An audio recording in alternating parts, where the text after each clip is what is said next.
Bonjour Denis Bochart. Bonjour. Conseiller spécial pour le Moyen-Orient à l'IFRI, l'Institut français des relations internationales. On va parler de l'Iran, bien sûr, avec vous. D'abord, peut-être un mot sur ce qu'on a appris hier soir, au sujet de cet attentat à Karachi en 2002. Apparemment, il ne s'agirait pas d'Al-Qaïda, qui avait donc perpétré cet attentat, 14 morts, dont 11 ingénieurs français, au Pakistan, mais il s'agirait d'une affaire d'État à l'origine de cette affaire. Comment vous l'expliquez ? Ça vous semble plausible ? Bien évidemment, ça n'a aucun rapport à voir avec l'Iran, mais je n'ai pas d'idée précise. Vous savez, dans ces affaires très compliquées d'exportation de matériel de guerre, il y a effectivement des pratiques diverses et variées, mais entre ces pratiques et cet attentat, je crois que toutes les hypothèses sont permises. Non, en tout cas, cette affaire de rétrocommission destinée à financer la campagne électorale d'Édouard Balladur, qui aurait été donc arrêté par Jacques Chirac, et ça aurait suscité donc des représailles du Pakistan, ça vous semble plausible tout de même ? Enfin, c'est des choses qui existent. Ça me paraît très étonnant. Ce qui me paraît aussi très étonnant, c'est que ça se développe, que ça se voit 7 ans après. Je pense que je resterai prudent sur ce genre d'affaires. C'est tout à votre honneur. L'Iran, donc, Denis Bochart, est-ce que vous êtes surpris par la ténacité, finalement, assez extraordinaire des manifestants anti-Ahmadinejad aujourd'hui ? 7e jour de manifestation. Oui, je pense qu'on peut être surpris de la ténacité. Effectivement, ça fait presque 8 jours que les manifestations se développent, continuent, se renforcent. Simplement, on notera tout de même qu'à la spontanéité du début, il y a maintenant manifestement de part et d'autre une organisation. On veut éviter les dérapages. Et l'impression est que ces manifestations du candidat éliminé, Moussavi, ne viennent pas de son fait. Mais qu'il suit plutôt ceux qui ont voté pour lui. Oui, mais alors, c'est-à-dire qui organiserait ces manifestations désormais ? Qui les canaliserait ? Le pouvoir religieux, je pense que Miroslav Moussavi lui-même, je dirais, essaye d'éviter, et avec, je pense, son staff de campagne, essaie d'éviter effectivement des affrontements qui pourraient dégénérer. Il ne faut pas oublier que M. Moussavi est un des piliers du régime. Et que la contestation que l'on voit actuellement n'est pas une contestation contre le régime, c'est une contestation contre une victoire volée, si j'ose dire. Et les slogans qui sont affichés par les manifestants, c'est « Où sont nos votes ?» C'est vraiment la fraude qui a déclenché je pense. La manifestation. Je pense que c'est la fraude. Et la fraude, semble-t-il, massive qui a déclenché cette manifestation, ce qui montre, je dirais que par-delà ce régime théocratique, il y a un appétit pour la démocratie au niveau de l'opinion publique. Mais enfin, Moussavi, c'est ce qu'on pourrait appeler un apparatchik. Oui. Il a été Premier ministre pendant 8 ans, d'ailleurs à un moment très délicat, au moment de la guerre Irak-Iran. Il avait déjà des relations difficiles avec Khamenei, qui était à l'époque président. Oui, c'était son président. Donc. Ce qui explique peut-être que Khamenei ne tient pas forcément à l'avoir comme président maintenant. Donc je crois qu'il vaut bien avoir ça dans la tête. Pour l'instant, ça va peut-être changer, pour l'instant, le régime n'est pas contesté en tant que tel. Ce qui est contesté, c'est une pratique, c'est la fraude. Est-ce que c'est une lutte de pouvoir aussi entre autorités religieuses, on y revient, entre le guide suprême, donc Ali Khamenei, et ce qu'on appelle l'Assemblée des experts, présidée par Rafsanjani, également ancien président ?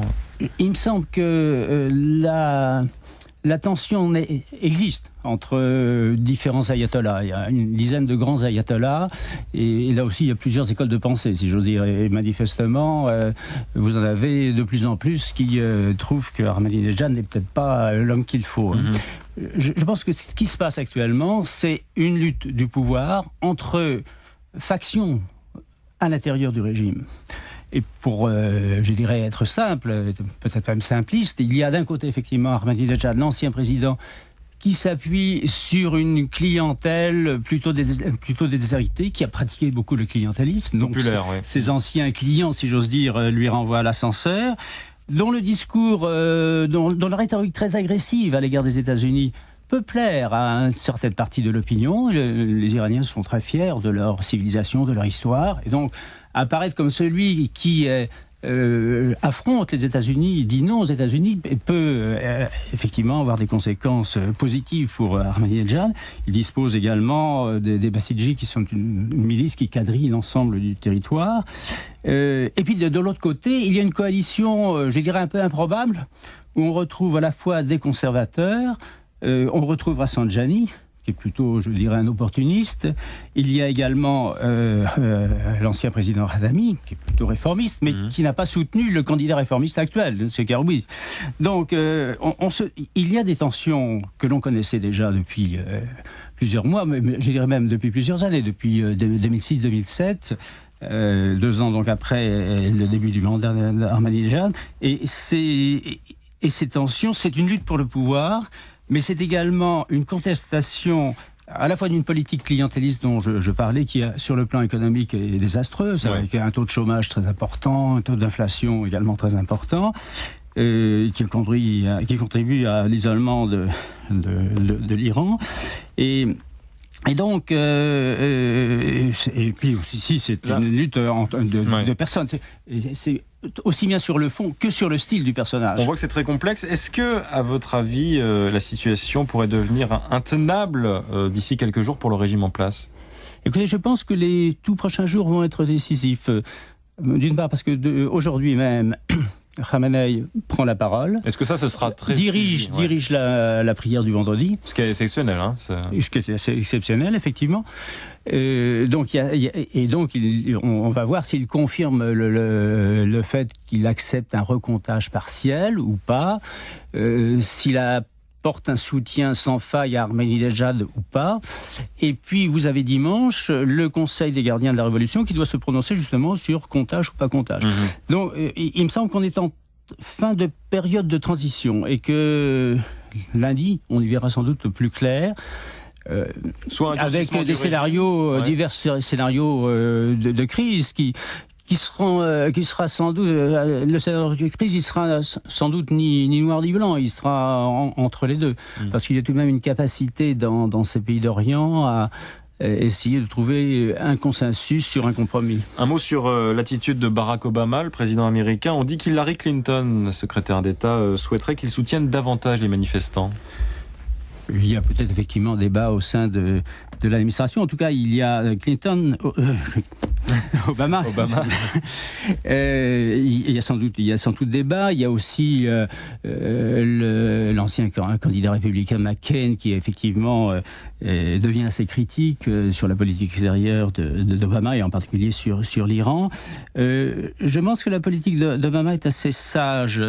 Les Américains ont laissé quelques souvenirs un peu noirs, si j'ose dire, dans le passé, notamment le fait, reconnu d'ailleurs par le président Obama à l'occasion de son discours du Caire, le fait que le docteur Massaler, en 1953, avait été élu démocratiquement, mais qui voulait porter atteinte aux intérêts des grandes sociétés pétrolières, le fait que le docteur Mossadegh ait été éliminé par la CIA, et le président Obama l'a dit lui-même.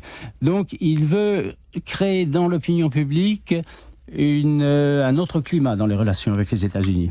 Et je pense que c'est sage parce que tout soutien trop appuyé à ceux qui sont dans l'opposition peuvent les décrédibiliser. Et peut s'avérer contre-productif. Et peut s'avérer contre-productif. Et je pense d'ailleurs que pour l'Iran, c'est un vrai problème, la main tendue d'Obama. Parce que ceux qui assurent, des éléments qui assurent la cohérence, la cohésion du régime, c'est le fait fondateur qui a été la prise des otages des diplomates américains en 1979, qui pendant 444 jours ont été retenus en otage. Et donc l'Amérique, c'est, pour reprendre l'expression de Khomeini, le grand Satan. Donc on a besoin d'un ennemi clairement identifié. À partir du moment où les États-Unis... difficile de se situer après, oui. Voilà. Ce qui brouille donc les cartes au niveau politique. Je pense qu'effectivement, c'est un élément qui joue dans la crise actuelle. Denis Bochart, conseiller spécial pour le Moyen-Orient à l'Institut français des relations internationales. Merci d'avoir été ce matin l'invité de Radio Classique.